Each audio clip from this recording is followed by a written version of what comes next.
I'm here in stormy Canberra today for the wind turbine fraud rally. Today we're listening to people talk about green energy and how it's a bit of a dirty business. This whole thing's a rort. It's a scam, it's a fraud because it's costing people money and it's not producing any environmental benefit. My simple point is what's happening with these wind developments all around the region is that they're tearing communities apart based on huge subsidies coming from the federal government, and those subsidies make absolutely no economic sense. There's cheaper ways to reduce carbon emissions, there's better ways to reduce carbon emissions, and we should be looking at those rather than these massive subsidies going into the wind industry. We've been part of this campaign to try and get the renewable energy target looked at seriously by politicians for about the last 6 years, and many of the people that are within these groups we've been talking to and rallying with before.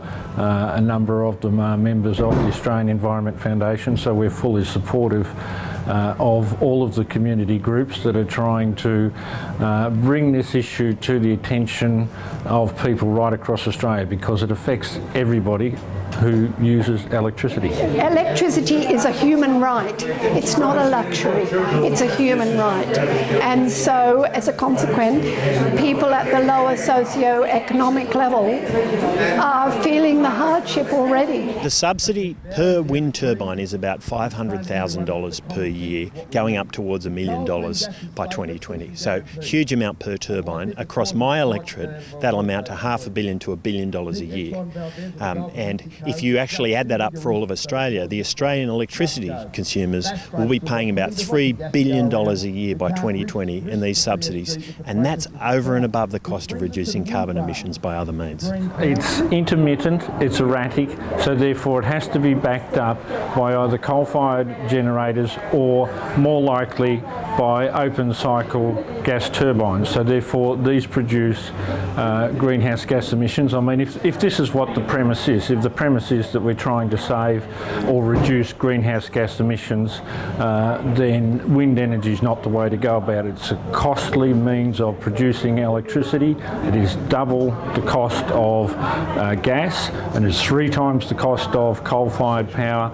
It is a waste of money and a waste of resources. I'm not aware of the fire danger. I didn't really know that they're made out of wood. That if they do catch fire, you can't put them out because they're 90 metres in the air. The turbines are, and the blades catch fire, and they're like a Ferris wheel. You can't put on fire, and you can't put them out. And we believe that will happen from where we are. There'll be a fire, and it'll burn to the coast, and they won't know how to explain it because you can't get in. There's exclusion zones around them when you have them because they're so dangerous. There's flying pieces from 90 metres up in the air, 150 metres up. There have been several turbine fires in the last 5 years in South Australia, very serious ones, and the danger is so great for those fighting the fire that Occupation Health and Safety, whatever the organisation is in South Australia, have declared that they cannot be fought nobody can go within a kilometre of a burning wind tower. One of the great tragedies of the wind industry is that it's only become apparent in the last few years that there are in fact serious health concerns from low frequency sound and infrasound that's driving people out of their homes. As the turbines become larger, they emit an even lower frequency sound which travels over a much greater distance. If you think that there are health problems or there aren't any with wind farms, why don't the wind farm companies pay for proper research, studies done in people's houses, not just paper reviews, proper in-depth studies in people's homes, noise and health? The effects aren't known, I don't think, fully of wind tunnels because, as Mum said, the studies just haven't been done. So to take that risk with your young family, I just don't know if we could do it. Yep. So, yes. Yeah, and it'd be such a shame. The farm's just the light of Heidi's little life, isn't it? You love it. When I walked out of the door 2 mornings ago in the early hours of the morning, I felt that thud, thud, thud, and that was what it was like from the turbines, which was infrasound. it resonates in the shed. I get into the shed at home there and you can hear the noise, the thumping and the vibrations of the turbines working, let alone the LFN, the low frequency noise and infrasound that comes through the ground by ground-borne vibrations from the blade passing the tower.